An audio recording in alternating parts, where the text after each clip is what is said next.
안녕하세요.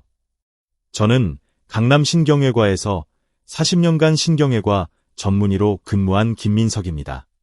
의사들 사이에 오래전부터 전해오는 속설이 있습니다. 본인이 전공한 병에 본인이 걸린다는 것이죠. 혈액을 전공하는 의사가 혈액암에 걸리거나 대장암을 평생 수술했던 의사가 대장암에 걸리는 경우를 종종 봅니다.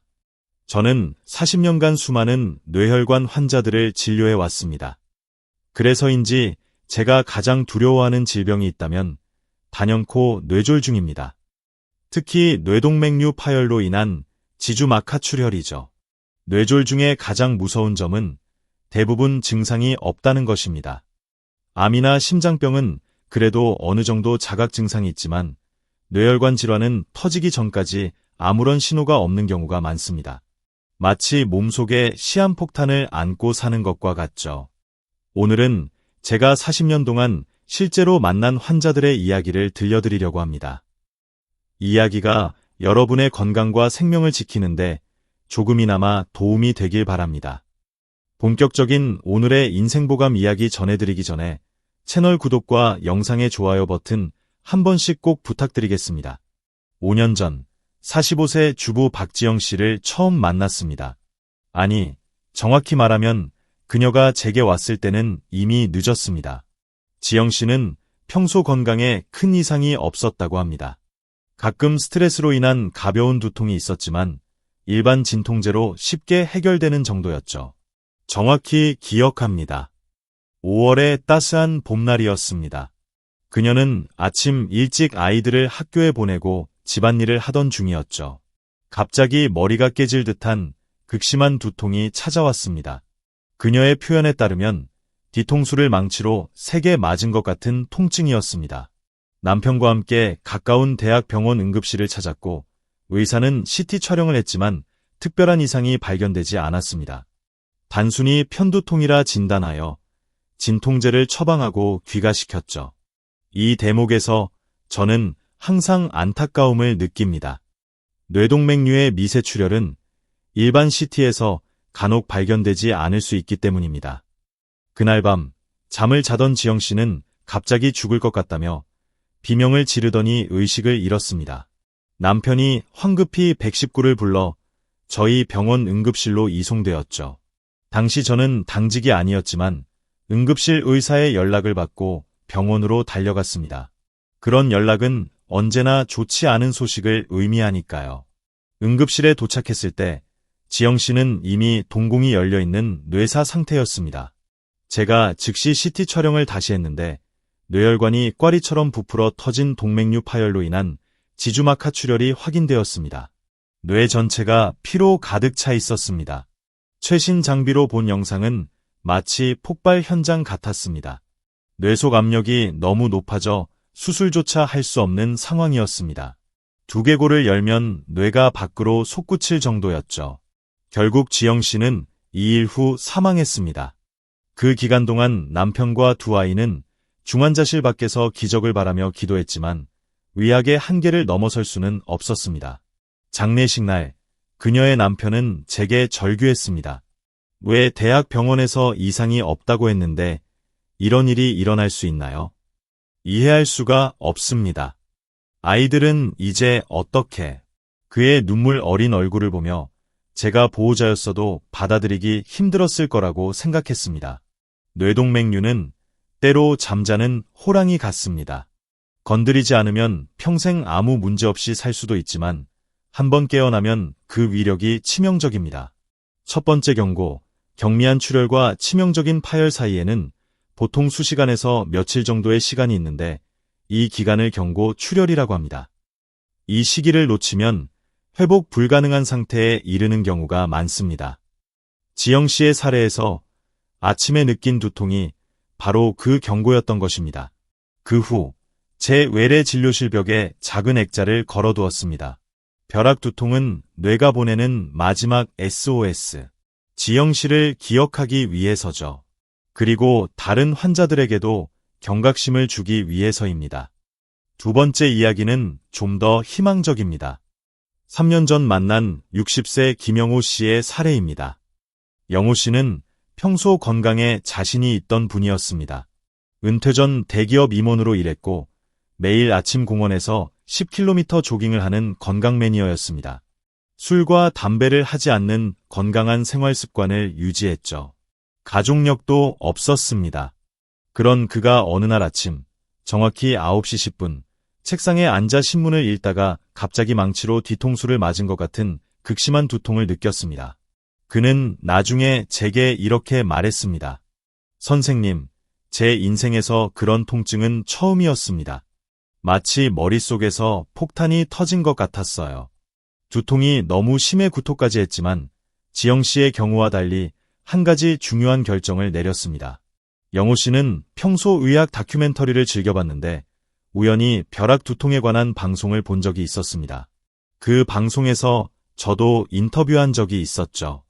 그는 자신의 증상이 방송에서 경고한 것과 동일하다는 것을 직감했고 아내에게 즉시 신경외과가 있는 대형 병원으로 가자고 했습니다. 병원에 가는 동안에도 그는 끊임없이 뇌 CT를 찍어달라고 해, 동맥을 확인해달라고 해라고 아내에게 당부했다고 합니다. 그가 제게 온 첫 마디가 지금도 기억납니다. 선생님, 제 머리가 터질 것 같습니다. 오늘 아침 9시 10분 신문을 읽다가 갑자기 뒤통수에 망치로 맞은 것 같은 통증이 왔습니다. 이게 벼락 두통 맞나요? 환자가 시간을 정확히 기억하고 벼락 두통이라는 용어를 사용했을 때 저는 즉시 심각성을 인지했습니다. CT와 MRI 검사를 지시했고 결과는 제 예상대로였습니다. 후대 뇌동맥에 7mm 크기의 동맥류가 발견되었고 미세한 출혈이 시작된 상태였습니다. 의학용으로는 경고 출혈이라고 하는 상태였죠. 다행히 아직 본격적인 파열은 되지 않은 상태였습니다. 영호 씨는 그날로 입원했고 다음날 아침 응급수술을 받았습니다. 저는 미세 클립을 이용해 동맥류의 목 부분을 차단하는 수술을 진행했습니다. 6시간의 긴 수술이었지만 다행히 성공적이었습니다. 수술 후 2주간의 입원 기간 동안 그는 놀라운 회복력을 보였고 현재는 아무런 후유증 없이 건강하게 일상생활을 하고 있습니다. 그는 제게 종종 감사 인사를 전하지만 사실 그의 생명을 구한 것은 바로 자신의 질병에 대한 지식과 신속한 대처였습니다. 특히 같은 증상을 겪는 사람들이 있으면 적극적으로 병원 방문을 권유하는 뇌혈관 건강 홍보대사를 자처하고 있습니다. 이 두 사례에서 우리가 배울 수 있는 교훈은 명확합니다.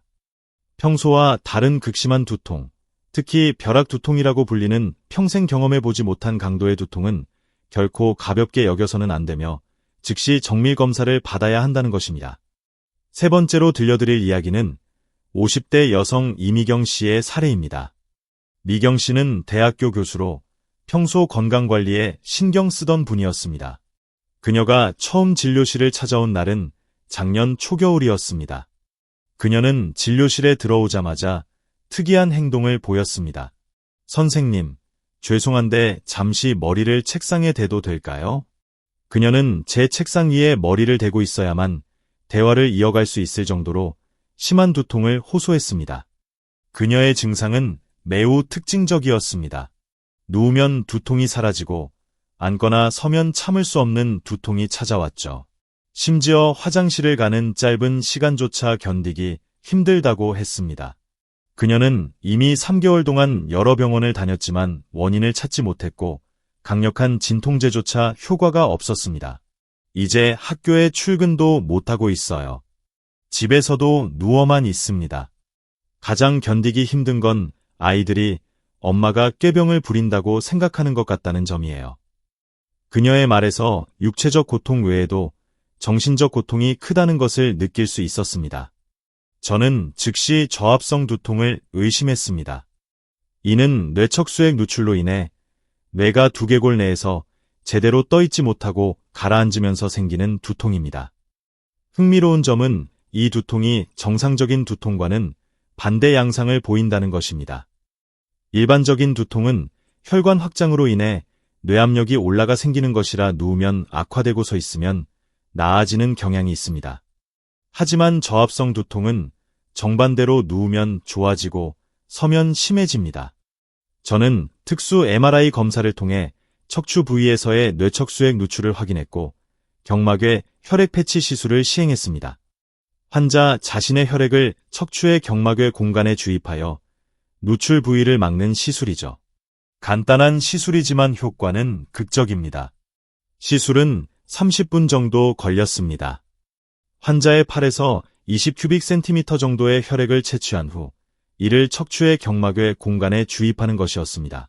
미경 씨는 시술 중에도 불안한 표정이었지만 시술 직후 그녀의 표정이 밝아졌습니다. 선생님, 거짓말처럼 두통이 사라졌어요. 3개월 동안 지옥 같은 삶을 살았는데 그녀의 눈에서는 기쁨의 눈물이 흘렀습니다. 그리고 놀랍게도 바로 그 자리에서 일어나 걸을 수 있었습니다. 3개월 만에 처음으로 머리를 똑바로 들고 걷는 모습이었습니다. 이 사례에서 중요한 것은 두통의 양상입니다. 누우면 좋아지고 일어서면 심해지는 두통은 단순한 편두통이 아닐 가능성이 높습니다. 특히 어떤 진통제도 듣지 않는 경우라면 더욱 그렇죠. 이런 증상이 있다면 신경외과 전문의에게 상담받을 것을 권합니다. 미경 씨는 지금도 종종 제게 감사 메시지를 보내옵니다. 지난해 추석에는 직접 만든 송편을 들고 찾아오기도 했죠. 그녀는 이제 다시 강단에 서서 학생들을 가르치고 있고 그 어느 때보다 열정적인 삶을 살고 있다고 합니다. 뇌졸중 예방에서 가장 중요한 것은 고혈압 관리입니다. 제가 만난 대부분의 뇌졸중 환자들 약 70%는 고혈압을 가지고 있었습니다. 고혈압은 혈관에 지속적인 압력을 가해 혈관벽을 약화시키고 결국 파열이나 경색으로 이어질 수 있습니다. 45세 회사원 박준혁 씨는 건강검진에서 고혈압 진단을 받고 저희 병원을 찾아왔습니다. 수축기 혈압이 160 수은주 밀리미터로 상당히 높은 수치였습니다. 그는 체육대학을 나온 전직 운동선수였는데 은퇴 후 잦은 회식과 스트레스로 15kg이나 체중이 증가한 상태였습니다. 선생님, 제가 고혈압약을 먹어야 할 것 같습니다만 한번 시작하면 평생 먹어야 한다고 하더군요. 아직 제가 45살밖에 안 됐는데 운동이나 다이어트로 좀 개선해보고 약은 나중에 시작할 수는 없을까요? 많은 환자분들이 이런 질문을 합니다. 그때마다 저는 이렇게 답합니다. 준혁 씨, 운동과 다이어트는 반드시 하셔야 합니다. 하지만 그것만으로는 당장의 위험을 막기 힘듭니다. 우리 수축기 혈압을 10수은주 밀리미터만 낮춰도 뇌졸중 위험을 40%나 줄일 수 있다는 연구 결과가 있습니다. 저는 철판 비유를 들었습니다. 철판을 망치로 톡톡 치는 것과 꽝꽝 치는 것은 큰 차이가 있습니다. 그런데 이 망치질이 24시간 평생 동안 계속된다고 생각해 보세요. 혈압이 높으면 혈관이 그 망치질을 계속 받는 겁니다. 제 친구 중에 당신과 비슷한 상황이었던 사람이 있었습니다. 그는 약 복용을 거부하고 운동과 식이요법만으로 혈압을 조절하려 했죠. 3개월 후 그는 뇌출혈로 쓰러졌고 오른쪽 반신마비 후유증이 남았습니다. 지금은 휠체어 생활을 하고 있죠. 이야기는 물론 과장된 것이었지만 환자에게 위험성을 인식시키기 위해 가끔 이런 사례를 들기도 합니다.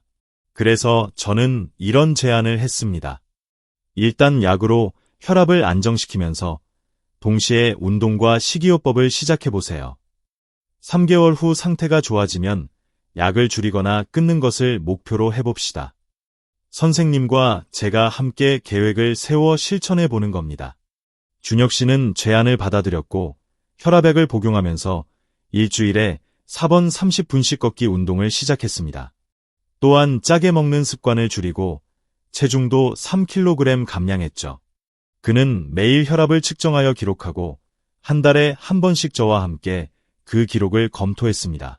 6개월 후 준혁 씨의 혈압은 정상 범위로 안정되었고 약의 용량을 절반으로 줄일 수 있었습니다. 10kg의 체중 감량과 규칙적인 운동 습관이 정착되면서 혈압도 자연스럽게 안정되었던 것입니다. 1년 뒤에는 혈압약을 완전히 끊을 수 있었습니다. 선생님, 덕분에 제 인생이 바뀌었습니다. 요즘은 아내와 함께 주말마다 등산도 다니고 몸이 훨씬 가벼워졌어요. 가족들도 제가 변한 모습을 보고 놀라워합니다. 준혁 씨의 사례는 고혈압 관리에 있어 약물 치료와 생활 습관 개선이 함께 이루어져야 함을 보여주는 좋은 예입니다. 특히 그의 경우처럼 비교적 젊은 나이에 고혈압이 발견된 경우 적극적인 생활 습관 개선으로 약물 의존을 줄이거나 끊을 수 있는 가능성이 높습니다. 이 사례가 주는 교훈은 명확합니다. 고혈압 약 복용을 두려워하지 마세요. 약을 통해 당장의 위험을 줄이면서 생활 습관 개선으로 장기적인 건강을 도모하는 것이 최선의 전략입니다. 특히 40대 중반 이후라면 더욱 그렇습니다. 저의 임상 경험상 50대 이상에서 갑자기 생활 습관만으로 고혈압을 해결하기는 매우 어렵습니다. 혈관의 탄력성이 이미 감소한 상태이기 때문이죠. 조기에 발견하고 관리하는 것이 중요합니다. 제 진료실에서 가장 자주 받는 질문 중 하나는 뇌건강 영양제가 무엇인가요? 시중에는 수많은 뇌 영양제와 뇌건강 보조제가 판매되고 있지만 저는 항상 이렇게 답합니다. 그런 영양제들이 정말 효과가 좋다면 왜 의사들이 처방하지 않을까요? 특정 영양제보다 중요한 것은 매일 드시는 음식입니다. 얼마 전 70대 할머니 한 분이 진료실에 들어오시면서 큰 봉투를 내밀었습니다. 안에는 물가지가 넘는 각종 영양제가 들어있었습니다. 은행잎 추출물, 오메가-3, 코엔자임 Q10, 비타민 복합제, 심지어 뇌 건강에 좋다는 한약까지 있었습니다. 선생님, 제가 이것들을 다 먹어야 하나요? 한 달에 거의 50만 원을 이런 영양제에 쓰고 있어요. 저는 할머니께 모든 영양제를 중단하시고 대신 그 돈으로 좋은 생선과 견과류, 신선한 채소를 사드시라고 권했습니다. 뇌혈관 건강에 좋은 음식으로는 먼저 등푸른 생선을 꼽을 수 있습니다. 연어나 고등어의 풍부한 오메가-3 지방산은 혈액의 점도를 낮추고 혈관의 염증 반응을 줄여줍니다. 그 할머니는 3개월 후 다시 진료실을 찾아오셨는데 얼굴색이 훨씬 좋아지셨습니다. 선생님, 영양제 끊고 선생님 말씀대로 식사를 바꿨더니 체중도 3kg 줄고 혈압도 좋아졌어요. 게다가 영양제 값으로 손자 학원비를 보태줄 수 있어 더 기쁩니다. 견과류의 불포화 지방산, 녹색 채소의 항산화 물질, 블루베리와 같은 베리류의 항산화 성분도 뇌 건강에 도움이 됩니다. 탄수화물은 단순당이 아닌 통곡물을 선택하는 것이 좋습니다. 하지만 무엇을 먹느냐보다 더 중요한 것은 무엇을 피하느냐입니다.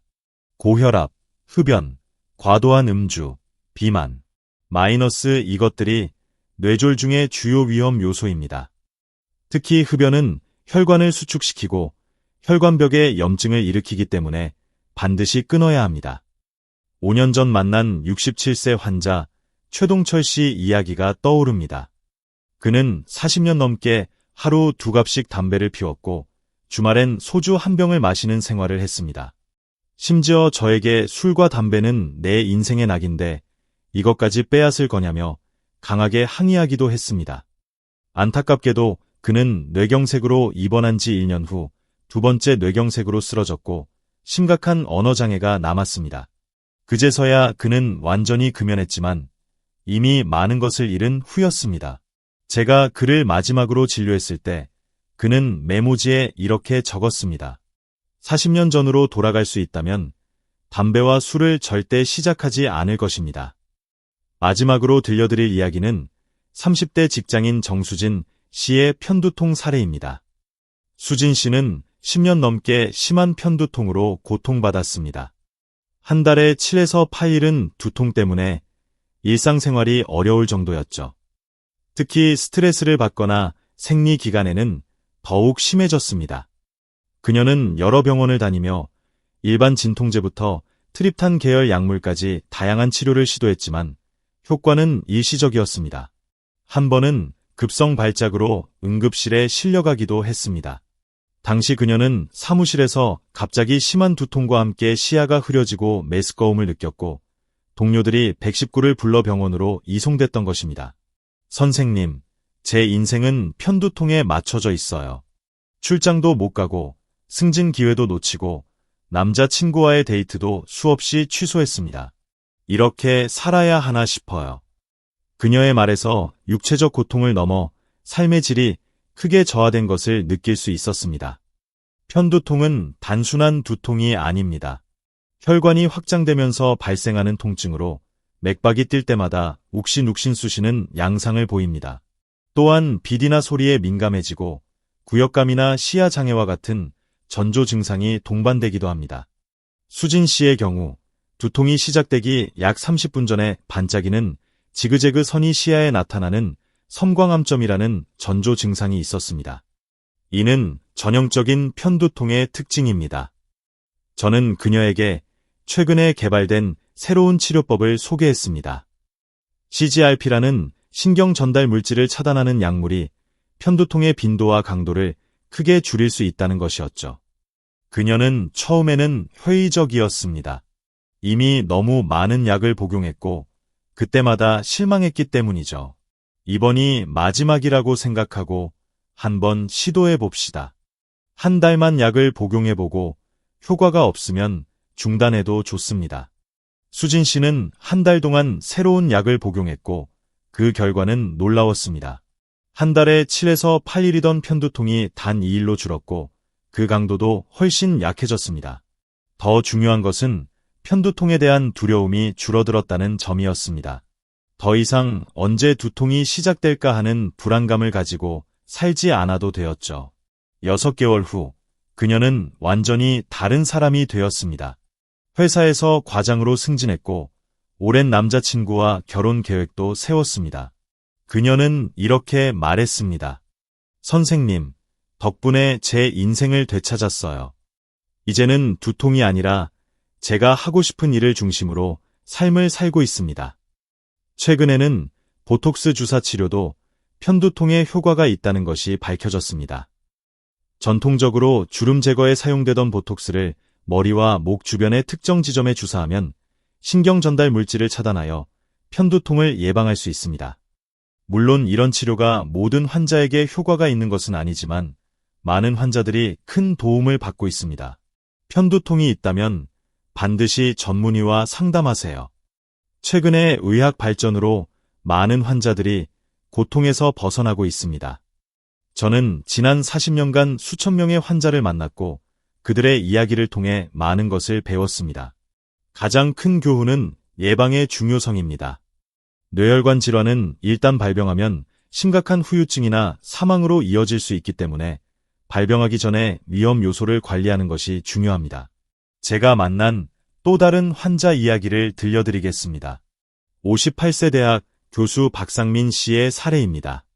상민 씨는 평소 건강에 자신이 있었고 특별한 질환도 없었습니다.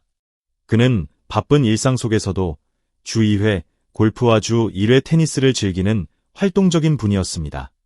그런데 어느 날 저녁 식사 후 TV를 보던 중 갑자기 왼쪽 팔과 다리에 힘이 빠지는 것을 느꼈습니다. 말도 약간 어눌해졌고 입 주변이 마비된 듯한 느낌이 들었습니다. 부인이 이상함을 느끼고 곧바로 119에 전화했습니다. 응급실에 도착했을 때 상민 씨의 증상은 이미 80% 정도 회복된 상태였습니다. 하지만 MRI 검사 결과 오른쪽 대뇌 반구에 작은 뇌경색이 확인되었습니다. 다행히 빠른 대처로 큰 후유증 없이 회복될 수 있었습니다. 그런데 더 놀라운 것은 추가 검사 결과였습니다. 상민 씨는 고혈압이 있었고 콜레스테롤 수치도 높았으며 무엇보다 심장에 문제가 있었습니다. 심방세동이라는 불규칙한 심장 박동이 간헐적으로 나타나고 있었던 것입니다. 이런 심방세동은 심장 내에서 혈전이 형성될 위험을 높이고 그 혈전이 뇌로 이동하면 뇌경색을 일으킬 수 있습니다. 선생님, 저는 정말 아무런 증상이 없었습니다.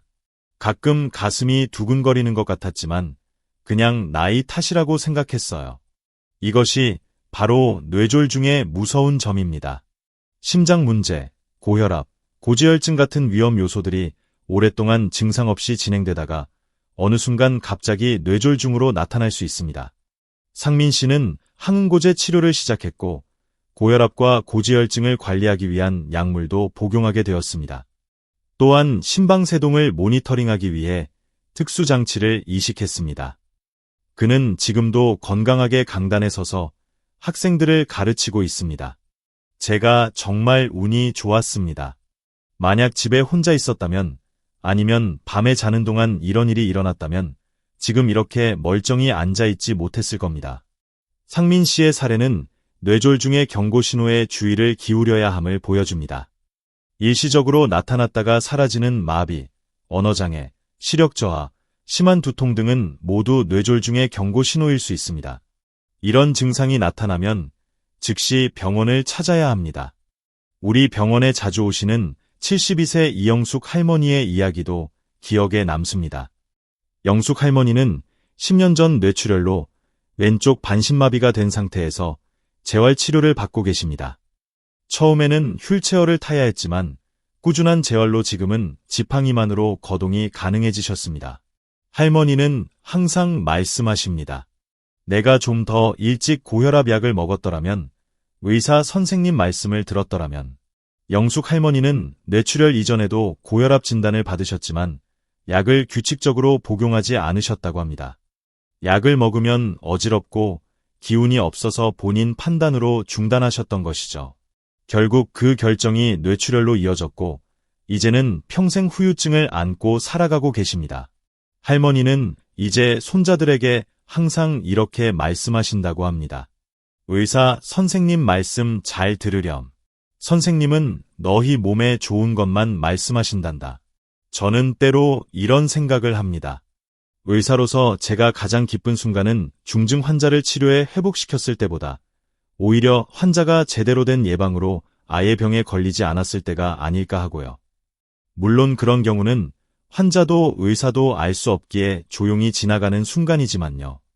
40년간의 임상 경험을 통해 제가 드리고 싶은 조언은 다음과 같습니다. 벼락 두통은 응급 상황입니다. 갑자기 찾아온 극심한 두통, 특히 발생 시점을 정확히 기억할 수 있을 정도로 강렬한 두통은 즉시 응급실을 찾아야 합니다. 두통의 패턴에 주목하세요. 누우면 좋아지고 일어서면 심해지는 두통, 밤에 심해지는 두통, 아침에 깨면서 바로 시작되는 두통은 위험 신호일 수 있습니다. 고혈압 관리가 최우선입니다. 수축기 혈압10 수은주 밀리미터 낮추기만 해도 뇌졸중 위험이 40% 감소합니다. 고혈압약 복용을 두려워하지 마세요. 생활 습관이 중요합니다. 금연은 필수이며 규칙적인 운동, 적정 체중 유지, 건강한 식습관이 뇌혈관 건강을 지킵니다. 정기적인 검진을 받으세요. 증상이 없더라도 50세 이상이라면 5에 10번 지년에 한 번 뇌 MRI나 MRA 검사를 받는 것이 좋습니다. 우리 몸은 위험을 감지하면 여러 가지 신호를 보냅니다. 그 신호를 알아차리고 적절히 대응하는 것이 건강한 삶의 비결입니다.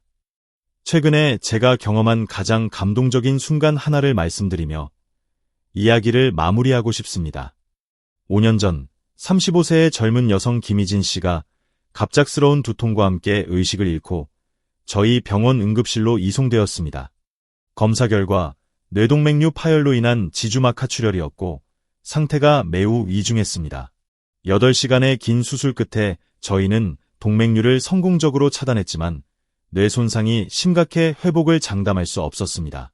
희진 씨는 수술 후 2주간 의식이 돌아오지 않았고 저희 의료진은 물론 가족들도 최악의 상황을 각오했습니다.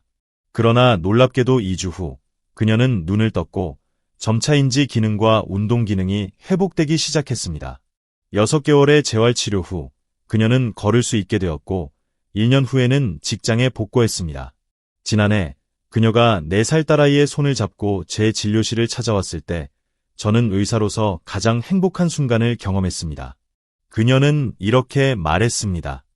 선생님, 제가 뇌출혈로 쓰러졌을 때 임신 5주였던 것을 아무도 몰랐어요. 수술 후 검사에서 임신 사실이 밝혀졌고 의사들은 낙태를 권했지만 우리 가족은 아이를 지키기로 결정했습니다. 이 아이가 제가 혼수 상태에서 깨어나는데 큰 힘이 되었어요. 살아야 한다는 강한 의지를 주었죠. 그녀 곁에 서 있던 작은 소녀는 밝은 웃음으로 저를 바라보았습니다. 그 순간 저는 의사로서의 모든 고된 날들이 이런 순간을 위한 것이었음을 깨달았습니다. 여러분, 건강은 우리가 가진 가장 큰 자산입니다. 특히 뇌혈관 건강은 우리의 정체성, 인격, 삶의 질과 직결됩니다. 작은 신호들에 주의를 기울이고 건강한 생활 습관을 유지하며 정기적인 검진을 받는 것이 무엇보다 중요합니다. 저는 앞으로도 많은 환자들의 생명을 구하고 더 많은 이들이 건강한 삶을 살 수 있도록 최선을 다할 것입니다. 여러분도 자신의 건강에 더 많은 관심과 사랑을 기울여 주시기를 바랍니다. 여러분 모두 건강하시길 바랍니다. 감사합니다. 영상이 도움이 되셨다면 채널 구독과 영상의 좋아요 꼭 부탁드리겠습니다.